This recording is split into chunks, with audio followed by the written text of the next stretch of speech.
Year ago today, Amtrak 501 from Seattle to Portland derailed, killing 3 passengers and injuring dozens of others. A teenager who was on that train was seriously hurt, and he's been here in Denver recovering from traumatic injuries to his head and spine. Here's Denver 7's Russell Haythorne with his story of perseverance.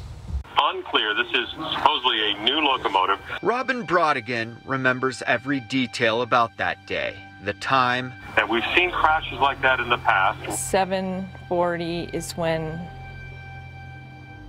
the accident happened. Emergency, emergency, emergency. The train number. Amtrak 501 derailed. But most of all, how she felt. The worst day of my life. Her 16-year-old son, Timmy, was on that train on his way from Seattle to Oregon to visit his cousins. And that was just a disaster, what I saw at the hospital with people and injuries and bleeding. And they told us that he was in surgery and he had a broken neck. What the doctors told her and her husband after the surgery rocked them completely. Your son probably will never walk.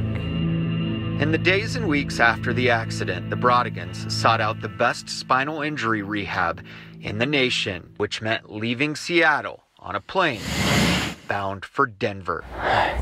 Timmy's rehab started immediately and aggressively. Up, up, up, up. There you go. I just expect myself to be doing this every day. Go one more. He just would say to me, if I can just walk again.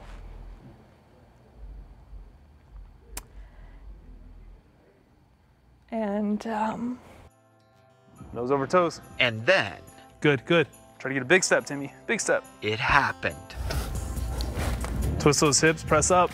He was telling me that he can just move his legs. And I was like, what do you mean you can just move your leg, Timmy? He's like, yeah, I can bring it up, I can push it. Just 12 months after the accident that paralyzed him, He was told he was never gonna move again, basically. And he's walking. Keep the speed. Timmy Brodigan is pushing through the pain, breaking barriers with every single step at New Ability Spinal Recovery Center in Denver. Oh, I love them. It's like everything. Like if I didn't come here, I wouldn't be where I'm at right now. they're very personable and they let him listen to his music. Which he did right through our interview. Is that good with you? All right. He's a funny kid, Just focus on you now. Okay. Yeah. hasn't lost his sense of humor, and is laser focused on his future. All right, let those feet settle. So it's just tremendous, like the steps that he's taken to get where he is and how fast it's come. It seems like every time he's here, it's like we're seeing something different, which is really cool. I wake up every morning and do the same thing every day. I focus about the same thing every day, and I just walk.